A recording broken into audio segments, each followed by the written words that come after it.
या भव्य अशा कार्यक्रमामध्ये जरा आता आम्हाला ऐकू द्या. एकड वाहता खाली बसा जरा आता. मकर वाढलो जरी इतके वाचण्या नसलं आता. रामप्रसाद बोर्डीकर आमचे फार जुने काळचे सहकारी, ज्याचा कालच वाढदिवस झाला, त्या वाढदिवसाच्या निमित्ताने आणि पक्षप्रवेशाच्या निमित्ताने आज या कार्यक्रमामध्ये सहभागी झालेल्या जिल्ह्याच्या पालकमंत्री मेघनाताई, रामप्रसादजी, माजी आमदार आणि ज्येष्ठ नेते सुरेशरावजी वरपूरकर, सुरेशरावजी भोगळे, जिल्हा ग्रामीणचे अध्यक्ष, परभणी महानगराचे अध्यक्ष शिवाजीराव भरोसे, महिला अध्यक्षा सारिकाताई पारवे, ज्यांनी आज या ठिकाणी ज्याच्या नेतृत्वाखाली प्रवेश झाले, मुकेश बोराडे, विनोद बोराडे, गणेशरावजी रोकडे, संजयजी साळेगावकर, त्यांच्या सोबत आलेले त्याचे असंख्य सहकारी, व्यासपीठावर बसलेले भाजपाचे सर्व ज्येष्ठ नेते, या जिल्ह्याचे सर्व प्रमुख मंडळी, बंधू भगिनी, पत्रकार आणि सहकारी मित्रांनो, सर्वप्रथम मी आमचे जुने मित्र रामप्रसादजी बोर्डीकर यांना मनपूर्वक शुभेच्छा त्याच्या वाढदिवसाच्या निमित्ताने. बोर्डीकरांचं भाषण बऱ्याच दिवसानंतर मी ऐकलाच, पण आवाज तसाच खणखणीत आहे जो मागे होता तसा. मला वाटतं वय घेणं सांगणं बरोबर नाही, कारण बरोबरच आहे, परंतु जो आवाज त्या काळात होता तोच आवाज अजूनचा शाबूत आहे, मजबूत आहे. एका हिमतीने डायरेक्शन देणारा त्यांचा जो स्वभाव आहे तो आजही काही बदलला नाही. मला खूप आनंद या गोष्टीचा. एकेकाळी त्याला युवक काँग्रेसचा अध्यक्ष करण्याकरता रात्री 12 वाजता मी जिंतूरला सभा घेतली होती. रात्री 12 वाजता. अजून मला आठवत, मला माहिती मी भाजपवाले अजून आम्ही जुनी काँग्रेसवाले होतो, परंतु त्यांना युवक काँग्रेसचा अध्यक्ष तेवढी रस्सीखेच, तेवढी जिद्द होती की त्यांना अध्यक्ष करायचं म्हणून म्हणजे करायचं. आणि मला आज आनंद आहे की आम्ही सर्व जुने सहकारी आज भाजपामध्ये परभणीमध्ये आहोत. त्याचा मला जुना आनंद, फार आनंद आहे. मला जुने काँग्रेसवाल्यांनी आमचा पक्ष काही आम्ही कागद घेतला का असं अजिबात नाही. सगळ्यांना सांगतो, आम्ही तुम्हाला ताकद देण्याकरता आलेलो आहे हे लक्षात ठेवा. तुम्हा सर्वांचं प्रेम आहे आणि मला वाटतं की योग असा चालला आहे की सगळे जुने सहकारी एकत्र आल्यानंतर आज प्रत्येकाच्या आपापल्या मध्ये ताकद आहे. मी बोराड्यांना पाहतोय, इतके वर्ष पाहतोय, गेल्या जवळपास 25-30 वर्षापेक्षा जास्त कालावधी या बोराडे परिवाराला मी बघतोय, ओळखतोय. आणि सेलू त्यांनी शहर हरू दिलं नाही. सेलू शहरामध्ये एक ताकद जबरदस्त त्यांनी ठेवली. एक महत्वाची गोष्ट, माझ्यामधून प्रामाणिकपणे इथे राहिले याचा मला आनंद आहे. मी बोर्डीकर त्याच वेळेस सांगितलं, घेऊन टाका म्हटलं, आपल्याला काही नुकसान नाही, चिंता करून पुढे जाणार नाही. पण त्यावर काही योग जमला नाही. परंतु आज मला आनंद आहे की मेघनाताई आणि बोर्डीकर या दोघांनी मिळून बोराडे परिवाराला सोबत घेतलं. तुमची ताकद 100% वाढणार आहे. त्या बातम्या मतदारसंघामध्ये एक चांगलं काम. महत्वाचं असं आहे की तळागाळामध्ये काम करणारी सगळी लोक आहेत, लोक त्यांच्या बरोबर आहेत, तुम्हाला ते साथ देतील याची गॅरंटी घेण्याकरता मी या ठिकाणी उभा आहे. आणि तुम्ही सुद्धा त्याला शाश्वत केलं पाहिजे की तुम्ही आमच्या बरोबर राहा, पक्षाबरोबर राहा. तुम्हाला सुद्धा ताकद दिल्याशिवाय आम्ही राहणार नाही. त्याचबरोबर आज या ठिकाणी रोकडेजी, साळेगावकरनी सुद्धा एक ज्येष्ठ नेते, जिल्हा परिषदमध्ये 3 टर्म 4 टर्म निवडून आले. सर्वात अवघड ग्रामपंचायती, जिल्हा परिषद निवडून सर्व अवघड आहे. पण 3-3 टर्म 4-4 टर्म एखादा व्यक्ती ज्यावेळेस जिल्हा परिषद नगरपालिकेकडे निवडून येतो त्यावेळेस आपण विचार करू शकता की जनतेची किती जबरदस्त बॅकिंग त्यांच्या मागे आहे की ज्यामुळे ही सर्व मंडळी आज अनेक वर्ष लोकप्रतिनिधी या नात्याने या ठिकाणी उत्तम काम करत आहे. आणि त्यापेक्षा एक चांगला योग असा आहे की तुम्हाला जिल्ह्याला परमनंट असा पालकमंत्री ताईंच्या रूपाने मिळाला. आणि त्यांचा प्रवास मी पाहतोय, रोज त्यांचा कार्यक्रम पाहतोय, एवढ्या व्यस्त आहे आणि जिल्ह्याला काहीतरी केलं पाहिजे, जिल्ह्यामध्ये रोजगार देता आला पाहिजे, जिल्ह्यामध्ये इंडस्ट्री आली पाहिजे, जिल्ह्याच्या विकासाची कामं करता आली पाहिजे. की दिल्लीपासून गल्लीपर्यंत फिरणाऱ्या एकमेव राज्यमंत्री जे उत्तमपणे जोरदारपणे काम करत आहे ते त्याला मनपूर्वक शुभेच्छा देतो. मनपूर्वक त्यांना शुभेच्छा देतो की चांगल्या पद्धतीने जिल्ह्याला बांधण्याचं काम त्यांनी मनापासून सुरू केलेलं आहे. मित्र, मगाशी अनेकांनी सांगितलं पालकमंत्री आम्हाला आतापर्यंत मिळायचे 15 ऑगस्ट 26 जानेवारीला मिळायचे. मी पालकमंत्री होतो तुमचा, मी 26 जानेवारी 15 मंत्री यायचं. मी तुमचा पालकमंत्री अनेक वर्ष नांदेड इथे अपडाऊन करणारा माणूस होतो आणि ज्या वेळेस मला संधी मिळाली त्यावेळेस परभणी जिल्ह्याच्या विकासामध्ये मी निर्णय घेतले आणि तुम्ही स्वतः अनुभवलेला आहे. तुम्ही भाजपमध्ये जरी असल्या आणि मी उभाटा त्यावेळेस उद्धव ठाकरे मुख्यमंत्री राज्याचे होते तर तुम्हाला नाही कधी मी पैसे कमी पडू दिलं नाही. मी स्वतः सांगितलेलं आहे, लक्षात ठेवा. कारण की मी निर्णय घेतला आणि मी पाहिलं की आपला हा मराठवाडा आहे, आपलं क्षेत्र आहे, आपल्या भागाचा विकास झाला पाहिजे. काही मिळत नव्हतं ना. एकीकडे शंकरराव चव्हाण साहेब बोलते त्यांनी सिद्धेश्वर धरण आपली सिंचनाची काम अमुक करून या भागात पूर्ण मराठवाड्यात केली, महाराष्ट्रात केली. परंतु दुर्दैवाने आपल्याकडे नेतृत्व फार कमी काळ मिळाला आपल्याला. परंतु जो अवधी मिळाला त्या अवधीमध्ये आपण मराठवाड्याला बांधण्याचं काम केलं. आणि म्हणून मला आनंद आहे की वरपुरकर असतील, बोर्डीकर असतील, हे सगळे जुने सहकारी आज एकोप्याने एकत्र आलेले आहेत. आमचे भरोसे सुद्धा एक भरोसे इकडे आहे, दुसरे आज मला माहित नाही, अमुक प्रयत्न करू अमुक काय करते. परंतु सांगायचं तात्पर्य एवढंच आहे की ताकदीने काम करणारी सगळी प्रमुख मंडळी आहे. या भागामध्ये यांना मानणारा मोठा वर्ग आहे आणि म्हणून भाजपाचं नेतृत्व आपण एका विशिष्ट कारणाने या पक्षामध्ये आलेलो आहोत. देशाचं नेतृत्व करणारे देशाचे यशस्वी प्रधानमंत्री नरेंद्र मोदी साहेब आहेत. विकसित भारताची त्यांनी भूमिका घेतलेली आहे. आणि एवढंच नव्हे 2047 पर्यंत विकसित भारत केला पाहिजे आणि 2047च्या आतच विकसित महाराष्ट्र करण्याचा निर्णय देवाभाऊने घेतलेला आहे. आणि आपण सर्वांनी विकसित मराठवाडा, विकसित परभणी, विकसित नांदेड, हिंगोली आपले सर्व जवळपासचे जिल्हे आहेत. मराठवाडा आहेच, हे सगळे लगतचे जिल्हे जे आपले आहेत याही परिसरामध्ये आपल्याला भरपूर काम करायचं आहे. आणि विकसित महाराष्ट्रामध्ये विकसित मराठवाडा आमचा नंबर 1 ला पुढे राहायला पाहिजे, हे आपल्याला आगामी काळात करायचं. मित्रो, विकासाची खूप मोठी आहे. आपण एक राजकीय पक्षाची कामं करत आनंदाची गोष्ट आहे. आज संधी आहे आणि मेघनाताई आपल्याला पाहावं लागेल.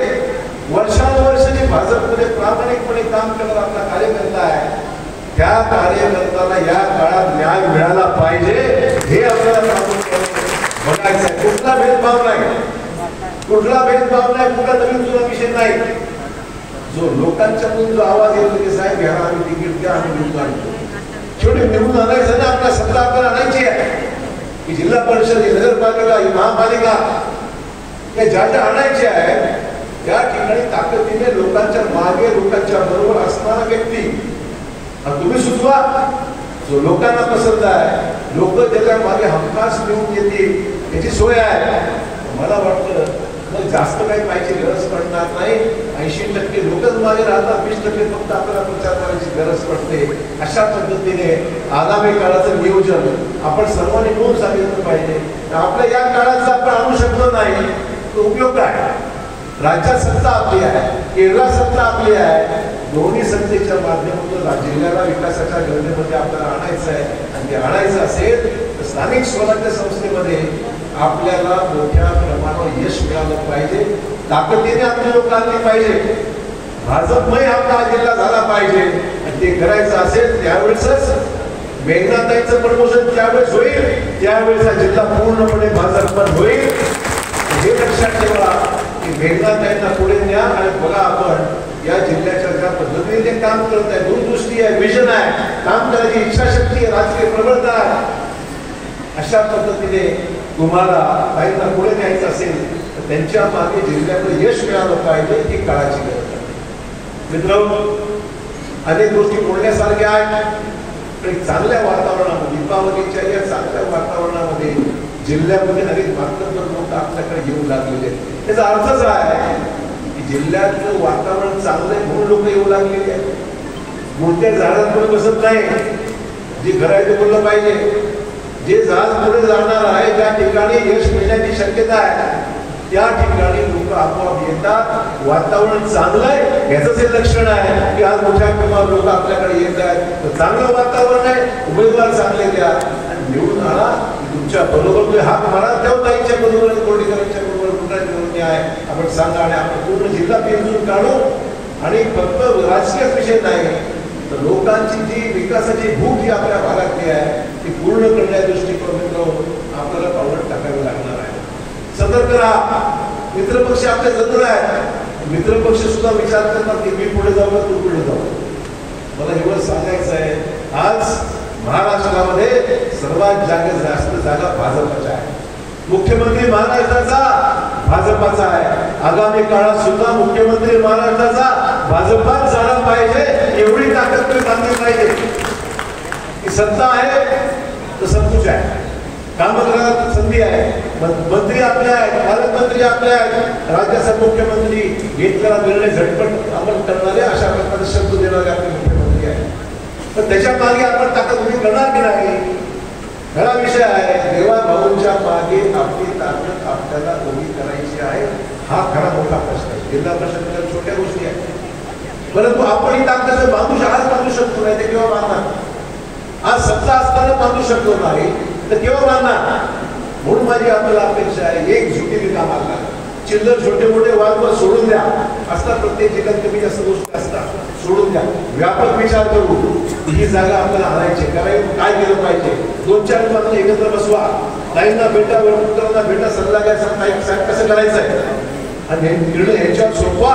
ते म्हणजे त्या पद्धतीने आपल्याला जिल्हा अध्यक्ष, शहर अध्यक्ष त्यांना इन्व्हॉल्व करा, महिलांना इन्व्हॉल्व करून घ्या. 50% आरक्षण महिलांचं जे स्थानिक स्वराज्य संस्थेमध्ये त्यांना इन्व्हॉल्व करा. ओबीसीचं आरक्षण आहे, मराठ्यांना संधी द्या, ओबीसीला संधी द्या, अल्पसंख्याकांना संधी द्या. एक समावेश असं वातावरण या जिल्ह्यामध्ये निर्माण करण्याचं काम तुम्ही जर केलं तर मला खात्री आहे की भाजपचा आपला झेंडा कोणी खाली खेचू शकत नाही. एवढी ताकद तुमच्या हातामध्ये आहे. आजच्या उपस्थितीमधून या ठिकाणी लक्षात ठेवू लागलेला आहे. मित्रांनो, आपण बघा काय धडाधड निर्णय झाले. जीएसटी सारखा निर्णय मला सांगा, ज्या जीएसटीचे 4 स्लॅबमध्ये 5%, 18%, 28%, 40%, आज फक्त 5% आणि 18% म्हणजे 10% जीएसटी मध्ये सूट मिळाली. गाड्या घोड्या स्वस्त झाल्या, 80,000 लाख रुपये गाड्या घोड्या स्वस्त झाल्या, जीवन आवश्यक वस्तू स्वस्त झाल्या, कपडा स्वस्त झाला, अन्नधान्य स्वस्त झालं, दूध लेबर जीएसटी पूर्णपणे काढण्यात आला, कमी करण्यात आला. तर सांगायचं एवढं आहे, एवढा मोठा निर्णय यंदाची दिवाळीची बरी गेली फार चांगली गेली असं म्हणणार नाही. कारण शेतकऱ्यांचे प्रॉब्लेम निर्माण झाले, पाऊस झाला, खूप झालं, तरुण झालं, आहे ना नैसर्गिक आपत्ती, आपण गेलो समोर त्याच्यात.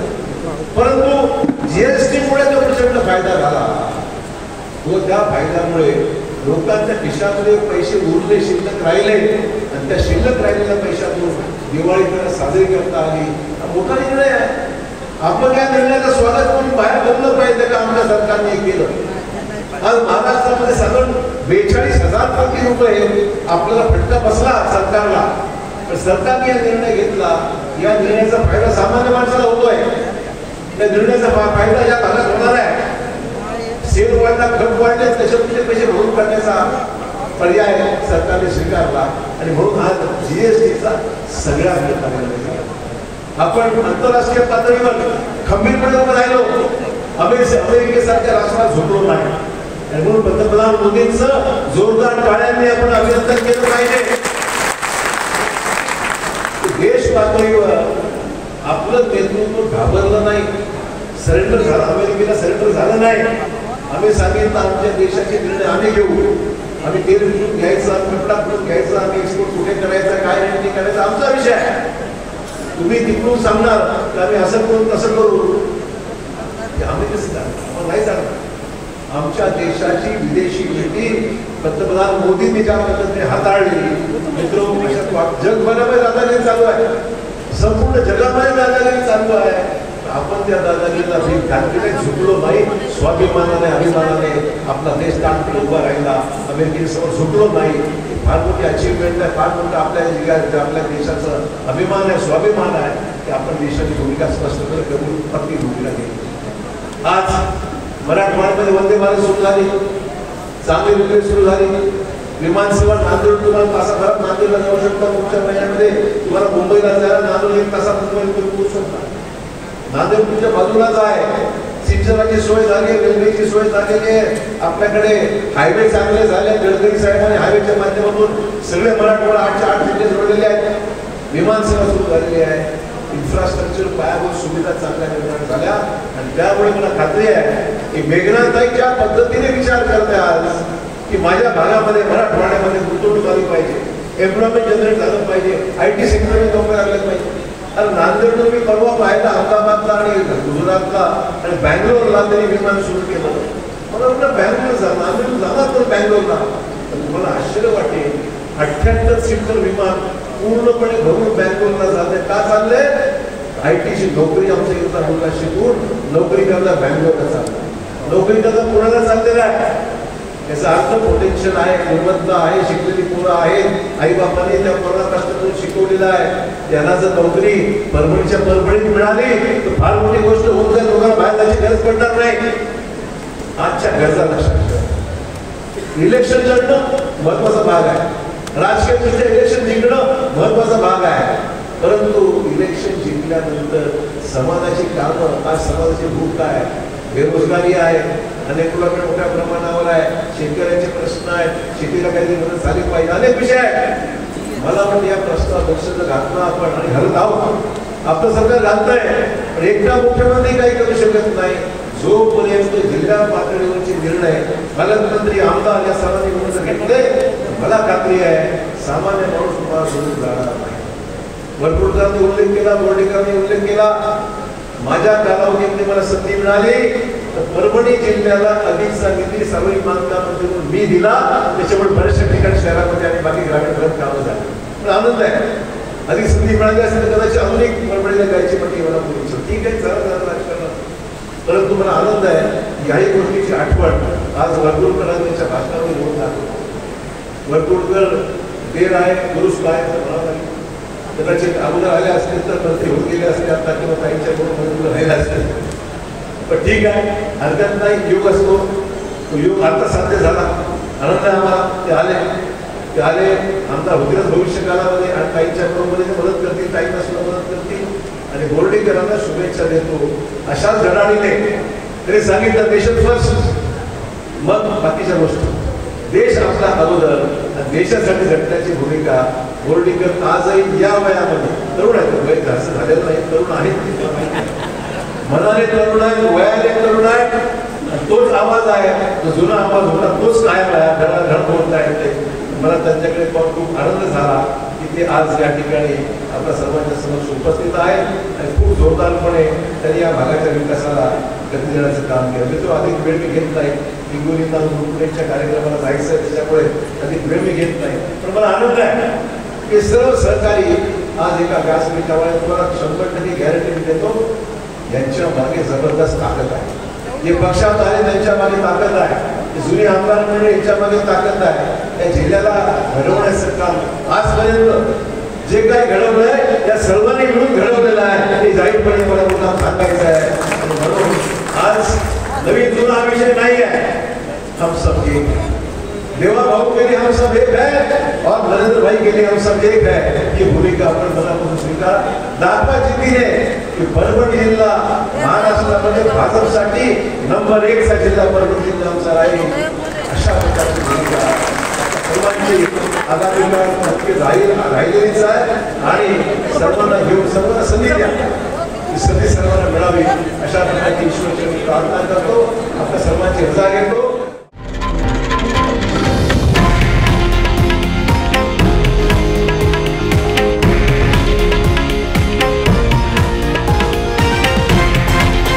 हे आहे देशातील नंबर 1 न्यूज नेटवर्क आणि आपण पाहत आहात TV9 मराठी, एकमेव.